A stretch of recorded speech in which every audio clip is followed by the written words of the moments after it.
Pues muy buenas tardes a todas y a todos. Les damos la más cordial bienvenida a esta primera sesión de 2026 del Seminario Permanente en Derechos Humanos y Gobernanza Económica Global. Hoy vamos a discutir las implicaciones de la crisis en Venezuela desde la perspectiva del derecho internacional. Y me acompañan dos colegas a quienes aprecio y admiro muchísimo, el doctor Manuel Becerra, quien es un gran experto en Derecho Internacional del Instituto de Investigaciones Jurídicas de la UNAM, y la doctora Mariana Salazar, también brillante especialista en Derecho Internacional, en especial en Derecho Internacional Humanitario y en Derecho Penal Internacional. La doctora Salazar es profesora de la Ibero, en este momento imparte clases en línea y también trabaja en una institución de mucho prestigio en Madrid, España, y le agradezco su tiempo y por soportar la diferencia horaria, que en este caso pues es importante. Bueno, el tema que nos ocupa hoy es de la más grande importancia porque como personas que hemos dedicado nuestra vida académica al estudio del derecho internacional, estoy segura que no podemos quedar indiferentes ante una muy grave, muy flagrante violación de algunos de sus principios más básicos y estructurales después de de la intervención militar de Estados Unidos en Venezuela y que culminó con el secuestro transfronterizo del expresidente Nicolás Maduro. Para poner las cosas un poco en contexto y centrar el debate en los temas más relevantes desde la perspectiva jurídica internacional, comenzaré por preguntarle al doctor Manuel Becerra si esta intervención unilateral de Estados Unidos en Venezuela se justifica por la defensa de la seguridad nacional de Estados Unidos y si efectivamente consiste en un renuevo de la doctrina Monroe en América Latina o si ya se está creando una nueva doctrina que algunos han llamado la doctrina Monroe. Adelante, doctor. Sí, muy buenas tardes a todos y a todas. En realidad es una pregunta que puede ser el detonante de todo un análisis que se está realizando, aunque la cuestión de la doctrina Monroe no es estrictamente jurídica, sí tiene relaciones con el derecho internacional, lo vamos a ver, pero en principio es una posición de parte de la política de relaciones internacionales de los Estados Unidos y yo creo que es útil mencionarla porque en este momento donde hay una transformación muy importante de las relaciones internacionales, es el punto de partida para ver cuál es la posición de los Estados Unidos. En principio, la doctrina Monroe, como lo sabemos, ha sido ampliamente comentado en los medios masivos de comunicación, que la doctrina Monroe es una doctrina expresada precisamente en el siglo XIX, 1823, eh, en un momento también históricamente muy especial, en donde Estados Unidos empieza a tomar fuerza como una potencia en principio regional. Había obtenido ya la independencia de los Estados Unidos. Los países eh, sujetos a la colonia de España e inclusive también de Portugal, estaban en un proceso de independización. Eh, ya para 1823, como lo sabemos, ya se habían independizado gran parte de las colonias españolas del continente americano y sin embargo todavía caía sobre de ellas una amenaza de colonialismo por parte de Europa. Entonces, la exposición de la política exterior de los Estados Unidos iba en el sentido un tanto una protección para los países recién independizados, es decir, no intervención de los colonizadores europeos en América Latina, en principio, y en el sentido de que Estados Unidos iba a rechazar toda posibilidad de colonialismo o de invasión por parte de los Estados Unidos. Esto era una política interna de los Estados Unidos como una vía de carácter unilateral.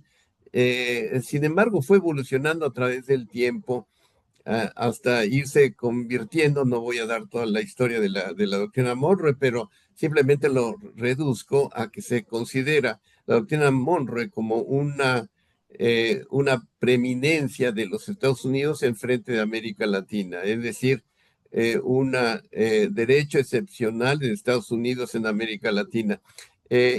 Esta doctrina Monroe también ha tratado de sopesarse en América Latina con otras políticas latinoamericanas.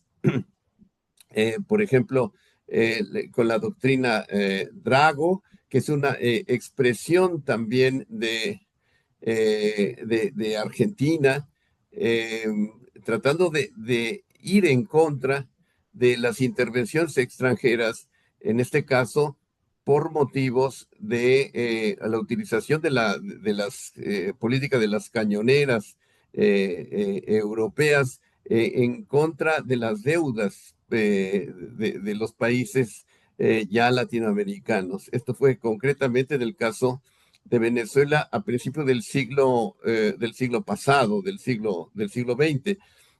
También la doctrina, por supuesto, la doctrina Estrada es una expresión mexicana también que va en ese sentido, y, eh, y la doctrina Calvo, que son políticas, pero a nivel de políticas y de toma de posiciones internas de los estados para hacer frente a un intervencionismo extranjero.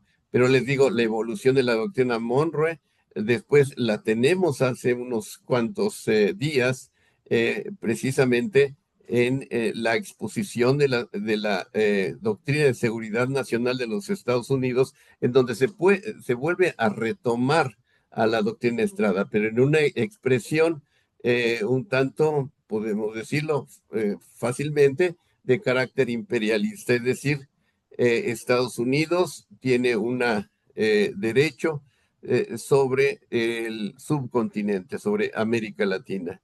Esto es una expresión de la política exterior de un Estado, pero no de cualquier Estado, de la gran potencia occidental, y que también jugó su rol una vez de que los Estados Unidos, este 3 de enero, invadió a Venezuela. Una de las cuestiones que se manejaron ahí es que precisamente es una expresión de la doctrina Monroe. Esto, les digo, son políticas que no tienen una sustento de carácter jurídico internacional, pero sí son políticas que ponen al descubierto, en principio, una posición de los Estados Unidos y después también una alerta en América Latina. Por supuesto, doctor. Originalmente la doctrina Monroe, decía usted, era considerar que América es para los americanos y no para los europeos. En esa nueva versión, Don Roe, ¿para quién no debe ser América Latina si solo es para los americanos? Exactamente, esa es la expresión más simple. Le digo que se inicia no en ese sentido, sino es una política, y además se pensaba, muchos historiadores pensaban que era una posición positiva del hermano mayor, entre comillas, en aquel momento de América, con cierto ya desarrollo en la protección de sus nuevos hermanos. Pero en el siglo XIX, como lo sabemos, se inicia la expansión de Estados Unidos en forma impresionante, que incluye la mitad del territorio mexicano y, como lo sabemos, en fin, una expansión hasta llegar a ser el país tan grande y exitoso, podemos decir, eh, de Estados Unidos, ¿no? Para sus beneficios. De acuerdo. Sí, efectivamente, ahora en la estrategia de seguridad nacional de Estados Unidos se menciona que una intervención más activa de Estados Unidos en su hemisferio, entiéndase, en América Latina, buscará poner fin a la influencia creciente de los rivales de Estados Unidos en la región, entiéndase China, Rusia, Irán y otros.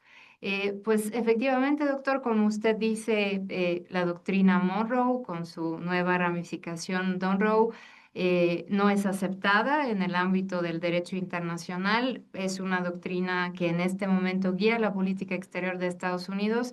Yo diría no solo hacia América Latina, sino hacia todo el mundo y a través de la invocación o del renuevo de esta doctrina, se ha cometido, yo considero, un acto de agresión en contra de Venezuela, una violación patente del artículo 2.4 de la Carta de la ONU que prohíbe el uso de la fuerza en el ámbito de las relaciones entre estados. Hay que recordar que se trata de una norma de jus cogens, es decir, de una norma de la más alta jerarquía en el derecho internacional, de una norma imperativa e inderogable que admite muy pocas excepciones y yo pienso que en el caso de la intervención de Estados Unidos en Venezuela no se configura ninguna de las excepciones a la prohibición general del artículo 2.4.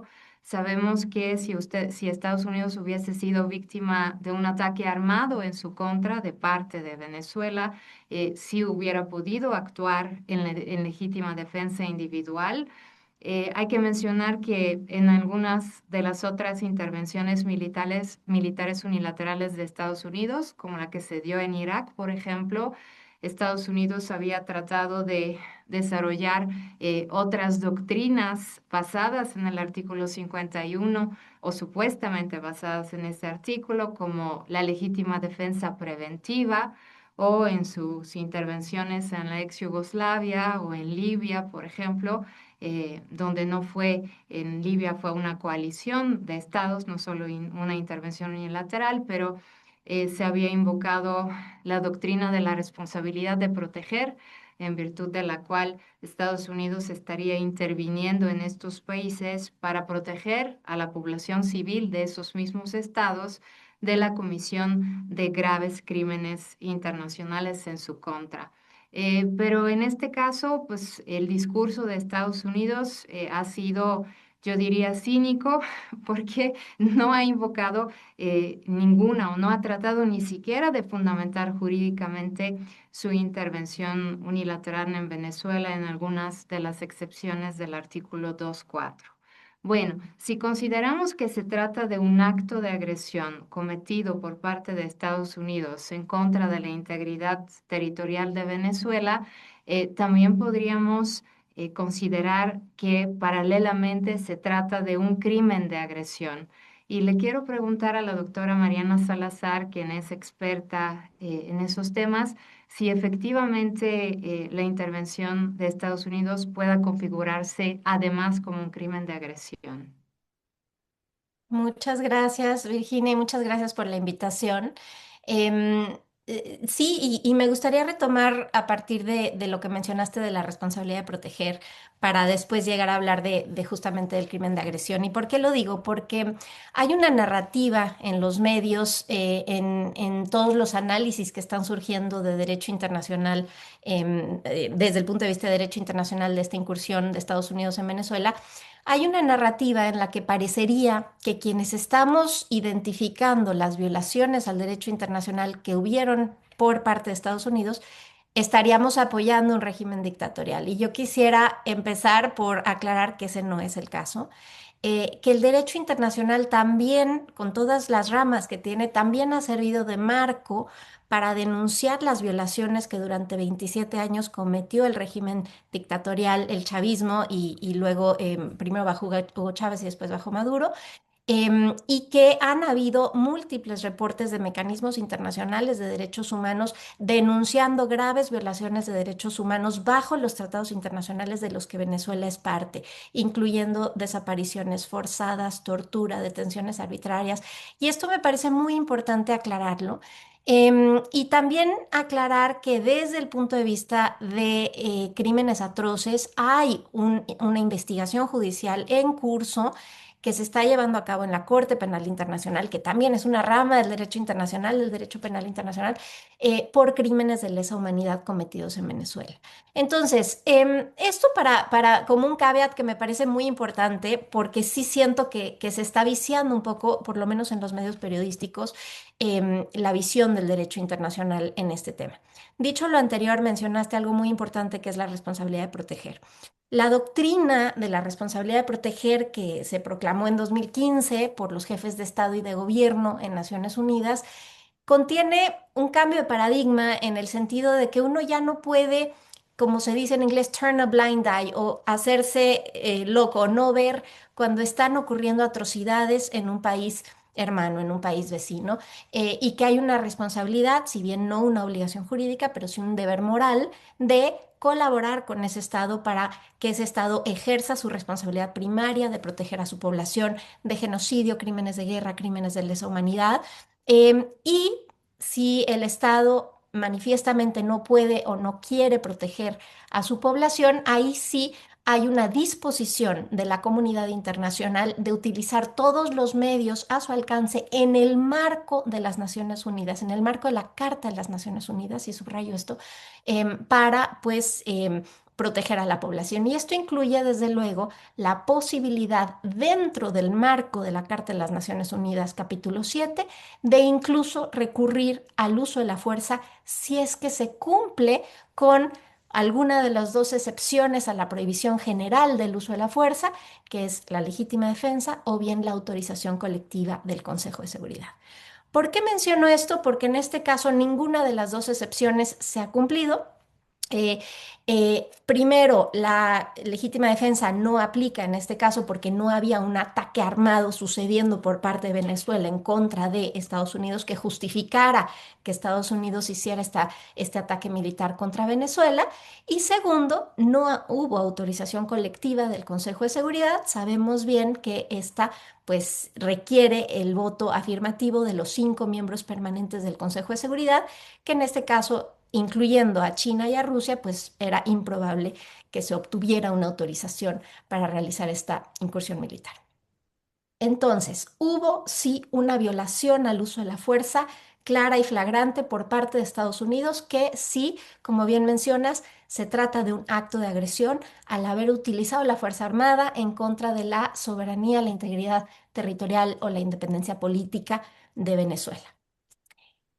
El acto de agresión genera, en su caso, habiendo, en caso de que los hubiera, los tribunales competentes para juzgarlo, generaría responsabilidad del Estado.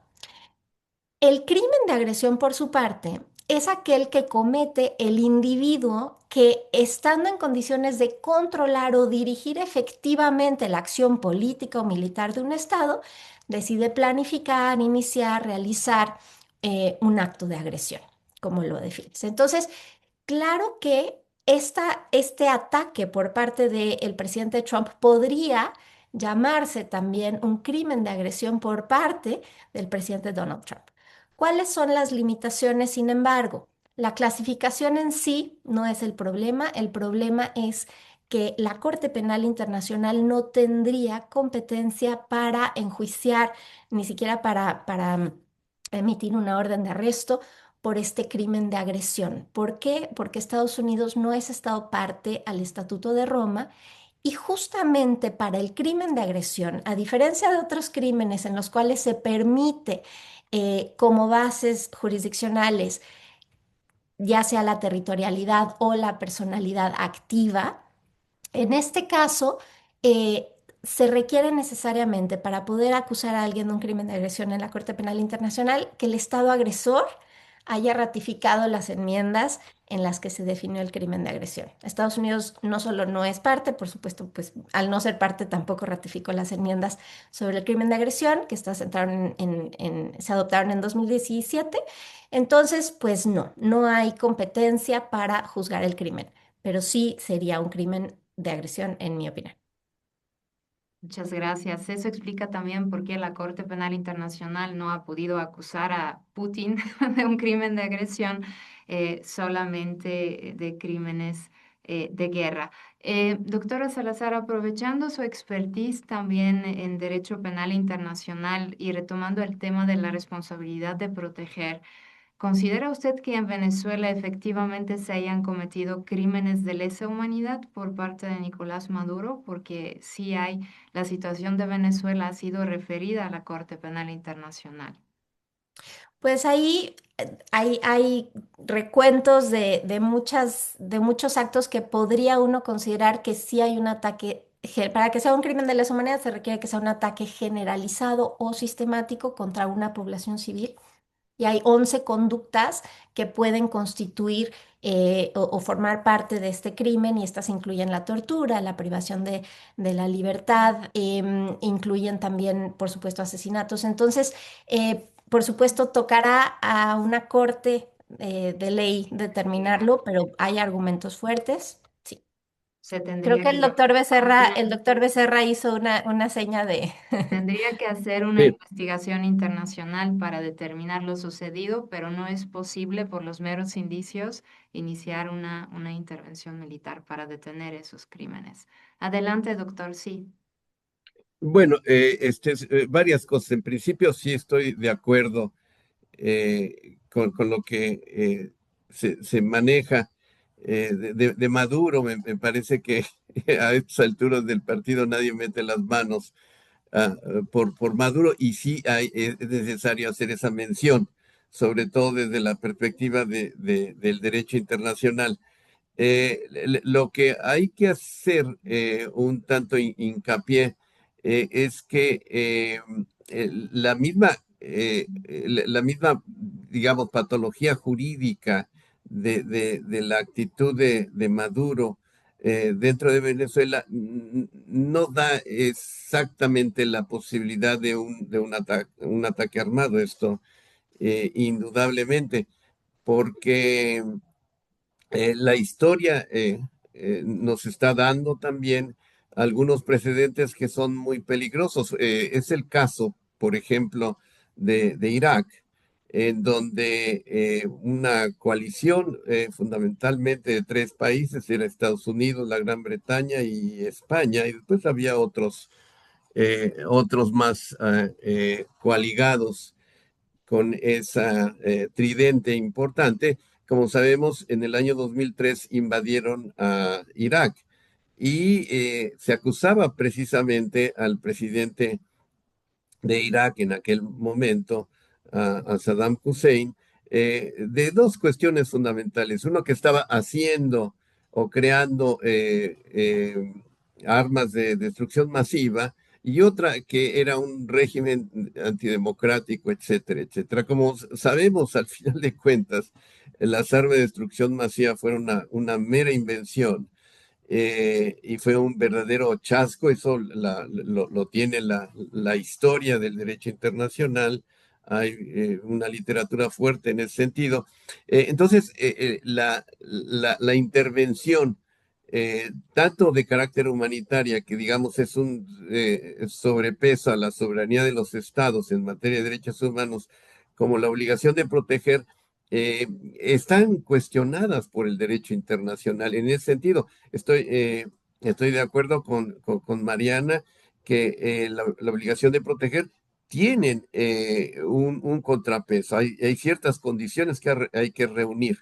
Pero al final de cuentas, esto es esto es para que se entienda la situación, porque en la práctica Estados Unidos no, como sabemos, no ha invocado la obligación de proteger, ni siquiera la legítima defensa, ni además la participación por carácter humanitario. Es decir, ahí está. Ahora bien, otra cuestión también que es importante, si bien nos da cierto panorama el derecho internacional por la negativo, por la imposibilidad de juzgar a quien esté cometiendo actos de agresión o de violación de derechos humanos, es indudable, no son parte de la Corte Penal Internacional, pero hay que rescatar una figura que tiene el derecho internacional, precisamente la jurisdicción universal. La jurisdicción universal la contienen diferentes cuerpos normativos y que consiste en que cualquiera de los estados puede accionar, es decir, la jurisdicción universal, uno de los objetivos fundamentales es que los crímenes de alto nivel, como podría ser, ahorita los menciono, no queden impunes. Y precisamente, aparte de la agresión, hay otro crimen que me parece que está cometiendo los Estados Unidos y que es el crimen que ha cometido con las balsas de personas que pueden ser narcotraficantes o pueden no ser narcotraficantes, pueden ser meramente porque no se sabe. Y en ese sentido hay una ejecución extrajudicial que es un crimen muy grave que da motivo precisamente a esa jurisdicción universal. Eso hay que también, yo pienso que hay que tomarlo en cuenta. Nuevamente, nadie lo ha invocado en los organismos internacionales, creo yo, no lo sé, no lo he escuchado, y es muy difícil en este momento, porque generalmente, y lo saben muy bien, lo saben ustedes, bien ustedes, generalmente en lo que se refiere al derecho penal internacional, las consecuencias se ven cuando terminan los conflictos y generalmente eh, quienes lo cometen ya no están en posiciones de poder, ¿no? Eso lo hemos visto en la historia. Así es que esperemos un poco en ese sentido para ver si esto puede prosperar cuando ya no esté en el poder el equipo de Trump y el mismo Trump en el poder de los Estados Unidos.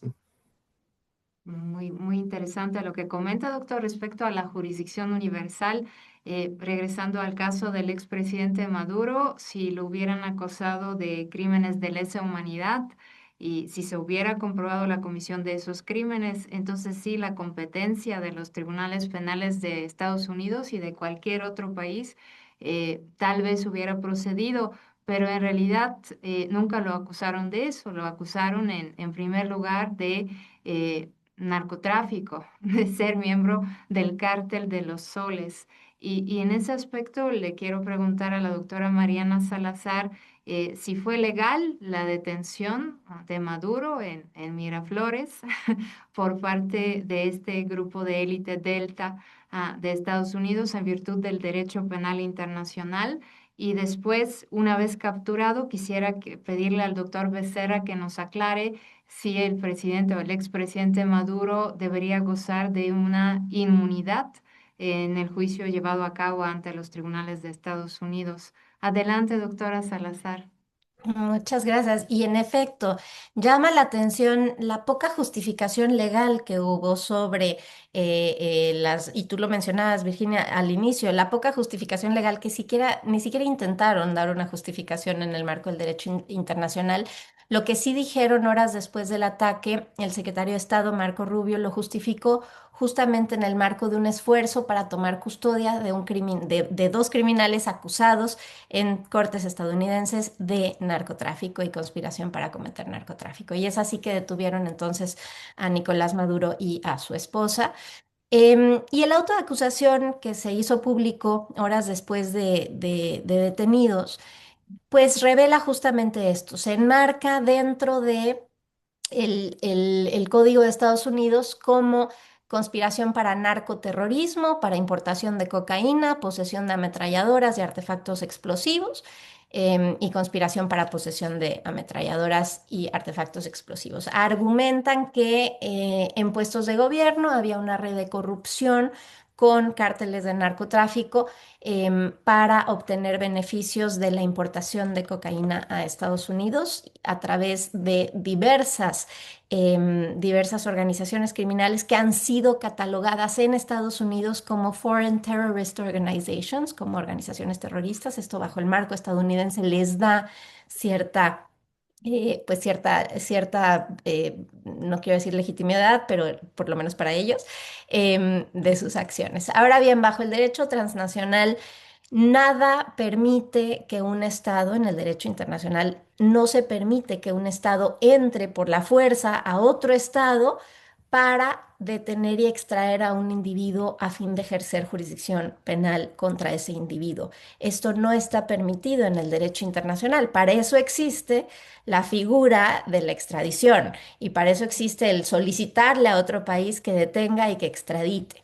El mismo hecho de que fue un secuestro forzoso, bajo el derecho internacional, no solo no se permite que un Estado entre a otro Estado para hacer acciones que hagan cumplir la ley, sino que solo se podría en caso de tener consentimiento del otro Estado. Y tenemos casos históricos en los que esto ha ocurrido antes. El famoso caso de Estados Unidos contra Álvarez Machain en 1992, en donde pues Estados Unidos secuestró, digamos, incursionó en territorio mexicano para sacar del territorio a Álvarez Machain, quien estaba acusado de haber participado en el secuestro y asesinato de un agente de la DEA. En una corte de Estados Unidos y lo que resolvió la Suprema Corte de Estados Unidos fue pues aun cuando la detención de Álvarez Machain violó, digamos, el derecho internacional, eso no impide que se lleve a cabo el juicio. Y esto también, pues, nos evoca también el famoso caso Eichmann de los setentas por parte de Israel en Argentina. Y entonces, pues, toda esta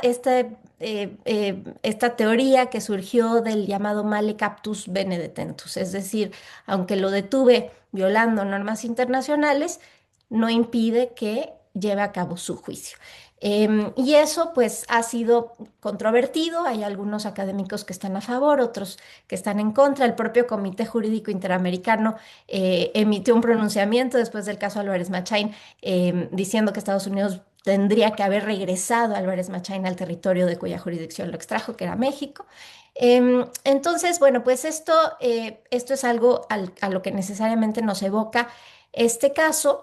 Y pues para efectos del juicio en Estados Unidos, y me adelanto al doctor Becerra, a reserva de lo que nos mencione, creo que hay que diferenciar la situación de Nicolás Maduro como jefe de Estado, que también hay mucho que se puede decir porque Estados Unidos bien puede alegar que no era un jefe de Estado legítimo, también porque pues se robó las últimas elecciones, digamos, y su esposa, que su esposa pues no era jefa de Estado en funciones, pero sí era diputada. Entonces, en caso de inmunidad a invocarse por Maduro sería ratione persona, pero de Cilia Flores sería ratione materia.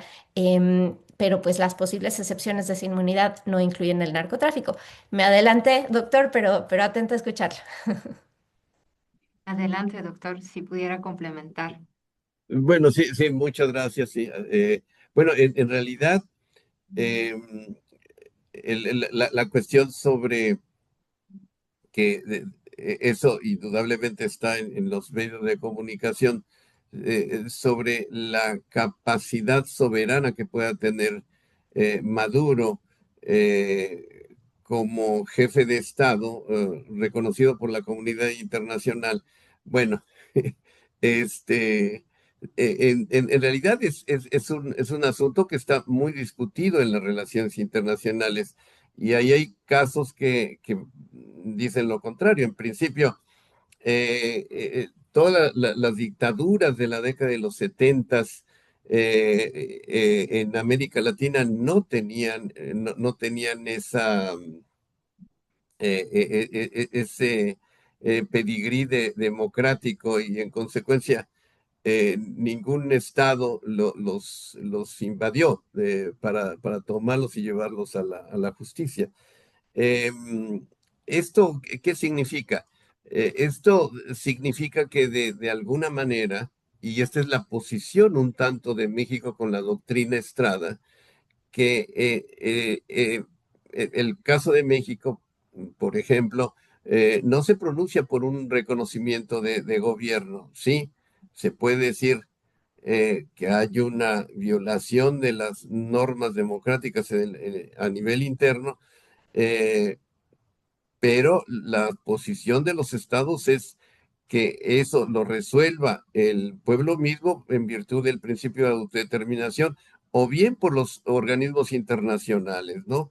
La doctora Salazar mencionaba una serie de resoluciones de los organismos internacionales acusando a Maduro de violador de los derechos humanos y parece que por ahí va la cuestión. No es que se quiera proteger a un dictador indudablemente, pero lo que se quiere proteger es precisamente de una invasión que puede no tener mucha justificación. El caso de la doctrina Estrada de México y el rechazo al reconocimiento de gobiernos viene precisamente por la experiencia de México en otro momento. Es decir, en un momento de transformación de México a principios del siglo pasado con una revolución, los estados condicionaban el reconocimiento, es decir, las grandes potencias y lo que sucede a nivel internacional. Te reconozco, pero ábreme tus recursos naturales, qué sé yo, ¿no? Esa es, esa es la situación. Ahora bien, al final de cuentas, hay que ver el caso de Álvarez Machaín, porque ahí hay dos partes del caso Álvarez Machaín. Una es, en primera la última instancia en la Corte fue en el sentido de considerar como ilegal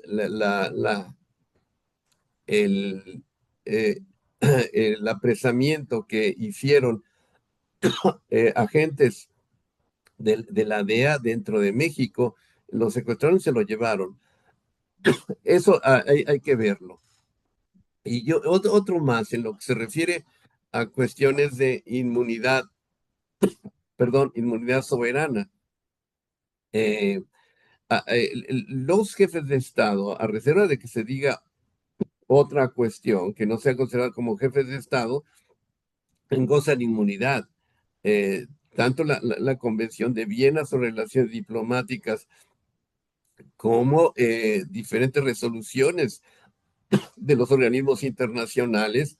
Por ejemplo, la Corte Internacional de Justicia en el caso conocido de Congo contra Bélgica del 2002, está estableciendo que los jefes de Estado gozan de inmunidad.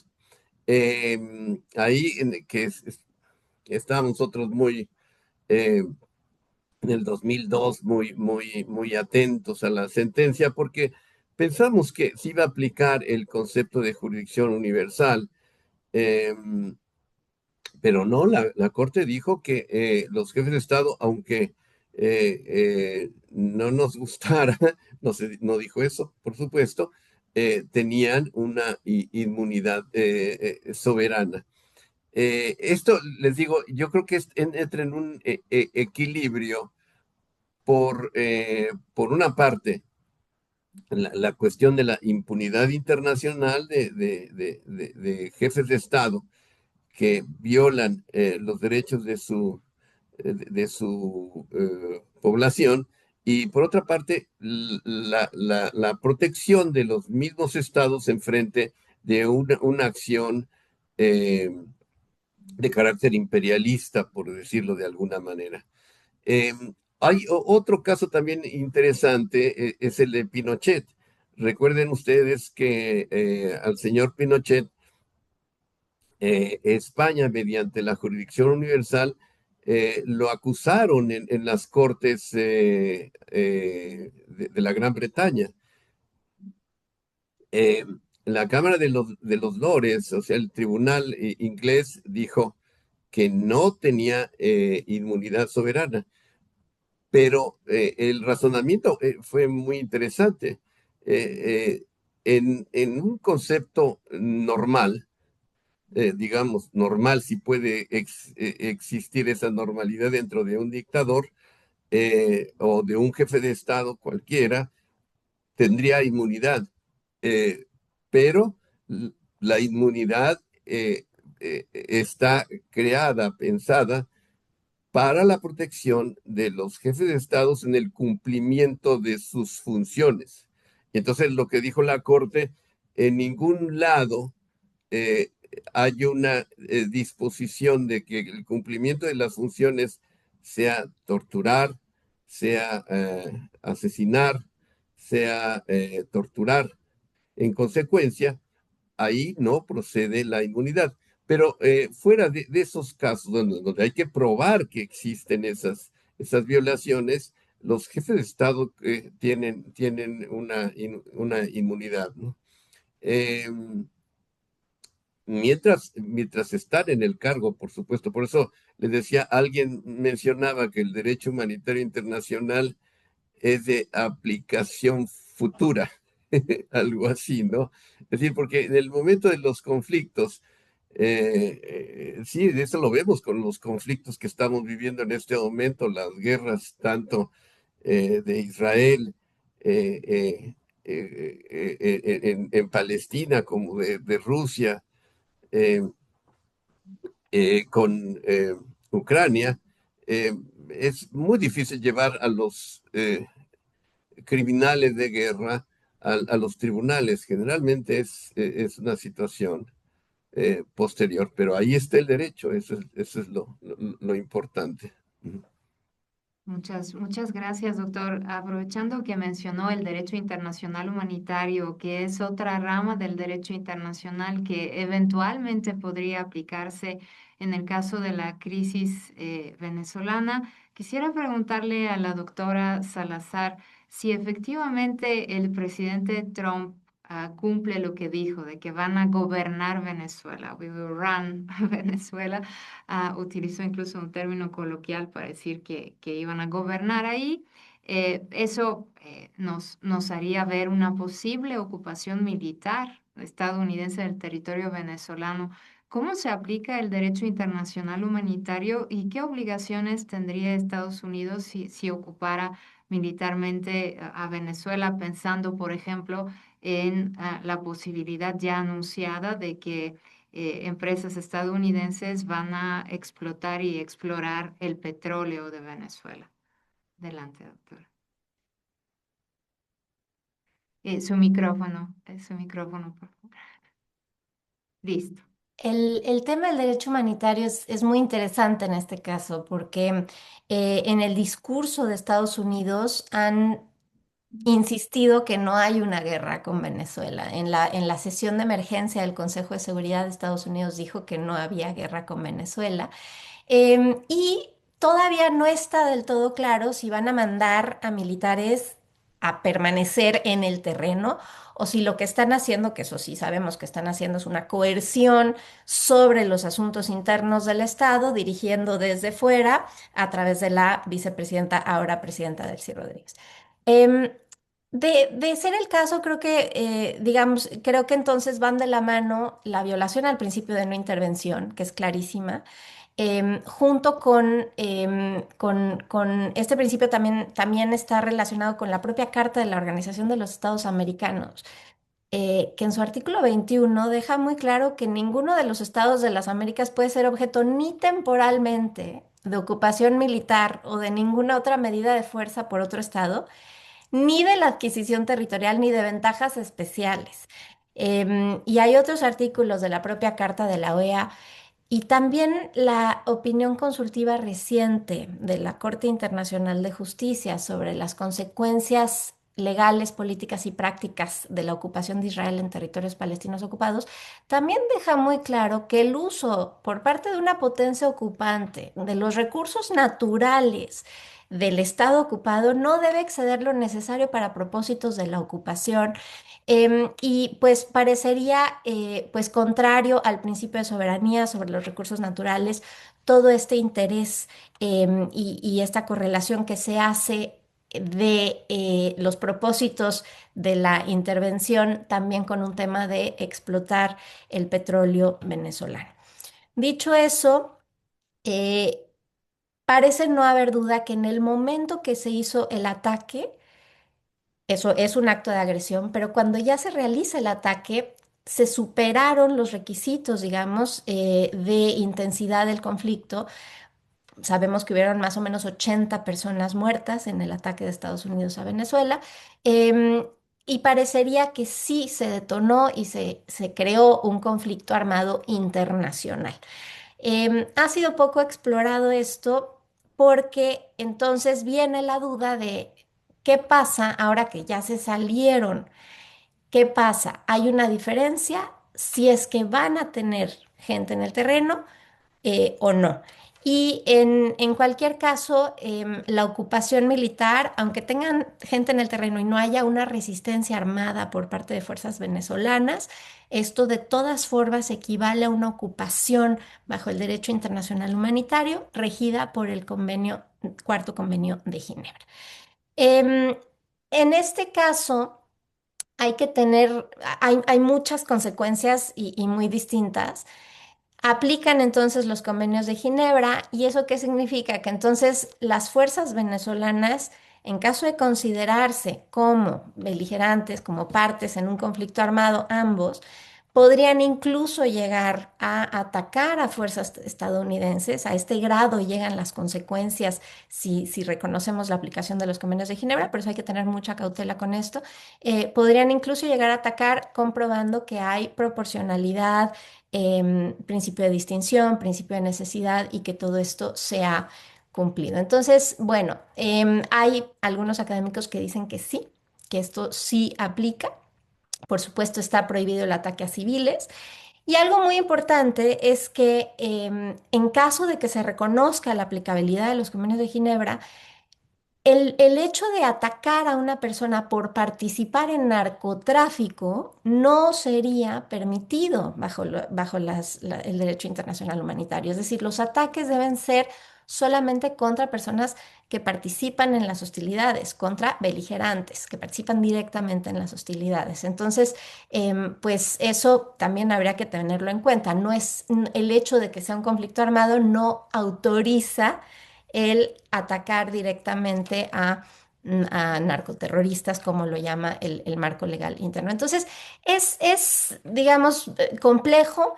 Creo que hay que esperar a ver si entrará una fuerza militar estadounidense a ocupar el terreno. Desde el punto de vista del principio de no intervención, reconocido en el derecho internacional consuetudinario y en casos como el caso de Nicaragua y el caso y otros casos, pues ahí creo que sí no hay duda de que hay una violación por parte de Estados Unidos a este principio de derecho internacional, en el cual está utilizando la coerción para interferir en asuntos internos del Estado venezolano, como es la elección de quién va a gobernar al Estado, porque es Estados Unidos quien está determinando este gobierno de transición y no es el pueblo venezolano de momento. De acuerdo, le agradezco muchísimo. También esperemos que no haya un conflicto armado no internacional, pensando en un escenario que sería muy, muy complejo de una guerra civil en Venezuela. Esperemos que toda la transición y los próximos 3 meses tal vez sean decisivos para eso, que sea pacífica, ¿no? Muy bien. Y por último, quisiera preguntarle al doctor Manuel Becerra. Ya mencionamos la violación de varias reglas del derecho internacional que regula el uso de la fuerza, del jus ad bellum, del derecho penal transnacional. Vimos que podría incluso tratarse de violaciones al derecho internacional humanitario, pero ¿quién es responsable? ¿Cómo se aplicaría en este caso la responsabilidad internacional de los estados, pensando en Estados Unidos, por ejemplo? podríamos, usted hace un momento decía que podríamos pensar en una responsabilidad penal internacional del presidente Trump. También decíamos que puede haber responsabilidad penal internacional del expresidente Maduro. ¿Qué responsabilidades vamos a invocar y sobre todo ante qué instancias internacionales se podrían invocar? Adelante, doctor. Bueno, Si pudiera prender Virginia. la luz, porque creo que oscureció en el lugar Bueno, donde espéreme, se espéreme, encuentra. espéreme. Sí, claro, con eso de que estamos en diferentes continentes los Así tres, está así lo vemos perfecto. perfecto. Bueno, Adelante. bueno, en realidad eso tiene que ver con la responsabilidad internacional, que como sabemos también no hay un tratado internacional que cubra toda la regulación de la responsabilidad internacional, que no viene siendo más que las consecuencias que existen por la violación de una normatividad internacional, ya sea de carácter convencional o de carácter consuetudinaria. Eh, sí, esas son las consecuencias por la violación de la... Ya se han visto, por ejemplo, en el ámbito del derecho penal internacional, la responsabilidad es personal, pero también puede existir una responsabilidad por parte del Estado. Las consecuencias de la responsabilidad internacional, el reconocimiento de la responsabilidad, son, en principio, detener la violación de la normatividad o mejor dicho, de la acción que viole el derecho internacional, eh, volver las cosas a su estado original si es que se puede y si no, una indemnización. Esas serían las consecuencias. Eh, pero fíjese usted, y aquí los internacionalistas tenemos que hacer un poco de reflexión porque lo que está sucediendo es podemos decir, un rompimiento del sistema jurídico internacional que es un tanto difícil la reparación, tomando en cuenta que quien es el violador de la normatividad internacional es un Estado de la magnitud de Estados Unidos, que es la más grande potencia. Esto nos lleva quizás a reflexiones en el sentido de que en principio es necesario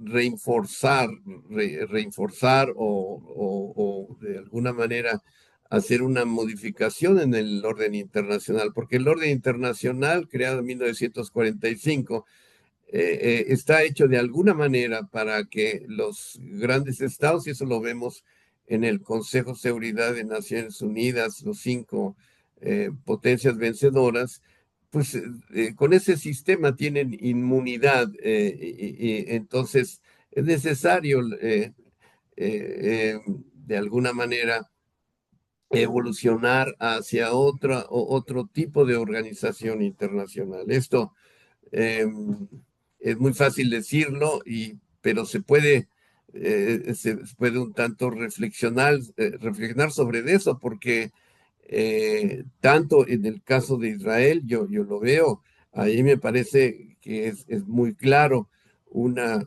la comisión de un genocidio por un Estado y no sucede nada, o una guerra Rusia-Ucrania donde no sucede entre comillas, nada en términos de acción internacional y la aplicación del derecho internacional, y lo vemos en el caso de Venezuela. Entonces hay que reflexionar sobre una modificación de los sistemas de derecho internacional, de los mecanismos que tenemos, porque lo más importante es la convivencia pacífica a nivel internacional. Eso, y otra reflexión en relación con la posición de Estados Unidos. Yo creo que cuando hablamos, la doctrina de derecho internacional estadounidense, algunos juristas estadounidenses, cuando eh, reflexionan sobre qué es lo que le da fuerza jurídica al derecho internacional, uno de esos elementos del derecho internacional es la seguridad jurídica, indudablemente, pero también el prestigio del Estado. Si un Estado no está eh, cumpliendo con la normatividad que él mismo creó también, o que participó en la creación, pierde credibilidad como Estado. Y yo creo que es lo que puede suceder también en el caso de Estados Unidos. Sí, estoy plenamente de acuerdo con usted y hay que recordar que el declive de la hegemonía de Estados Unidos y la aparición de lo que llamamos polos competidores a esa hegemonía se da justo después de la invasión de Irak, la que usted ya mencionaba, porque se denuncia una acción imperialista y surgen sentimientos antiimperialistas en todas partes del mundo. Me parece también muy importante señalar que el derecho internacional sí existe, como todo Claro. derecho tiene problemas de eficacia, pero efectivamente permite legitimar la acción estatal en el ámbito de las relaciones internacionales. Quisiera preguntarle a la doctora Salazar si ella también tuviera alguna reflexión de cierre, de conclusión sobre esta plática tan interesante. Pues coincido con ambos. Estamos sin duda en un momento de transición, yo creo.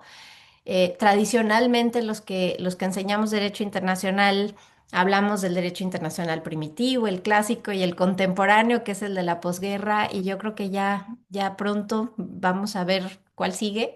Veo difícil, como bien lo menciona el doctor Becerra, que estas cinco potencias que tienen el derecho de veto, que es pues el gran, digamos, este talón de Aquiles del sistema, veo muy difícil que acuerden perder esos privilegios en un nuevo orden acordado. Pues temo que estamos viendo lo sucedido en Venezuela es ejemplo de una especie de ley de la fuerza, de la ley del más fuerte. Y creo que va a ser importante ver la reacción de otros estados, la reacción de la comunidad internacional en cómo hacer reacciones a este uso de la fuerza ilegal, pues justamente para tratar de hacer un contrapeso, por más, por más desigual que sea, para tratar de mostrar que no hay un acuerdo o un consenso internacional en esta ley de la fuerza.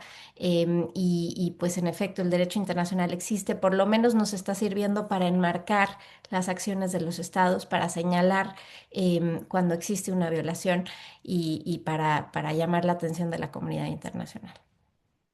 Y con eso me quedo. Creo que la labor de nosotros desde la academia es hacer precisamente esto, llamar la atención de los estados, de los tomadores de decisiones políticas sobre la importancia del derecho, porque siempre será mejor un mundo gobernado por el derecho internacional y no por la fuerza, no por el ejercicio de poderío bruto de parte de las grandes potencias, porque el primer objetivo del derecho y del derecho internacional siempre será la paz en el ámbito de las relaciones internacionales y el respeto a los derechos y a la dignidad humana. Entonces, les agradezco muchísimo a los dos. Les envío un abrazo desde la Ibero, donde nos importan mucho los derechos humanos, como la doctora Salazar y el doctor Becerra lo saben. Invitarlos a que nos sigan en la próxima sesión del seminario mañana, en la que trataremos de la crisis en Venezuela desde la perspectiva del derecho constitucional, precisamente. Muchas gracias a todas y a todos por seguirnos. Y gracias, doctora y doctor. Muchas gracias. Pues Hasta luego, buenas tardes, buenas buenas tardes, noches. buenas noches, tardes, días. Les mando un gran abrazo. Muchísimas gracias por su tiempo. Hasta luego. Gracias a Aprendí ustedes. Hasta muchísimo. luego. Un Hasta abrazo, luego. Un Un Mariana, abrazo. abrazo igual. Virginia. Chao.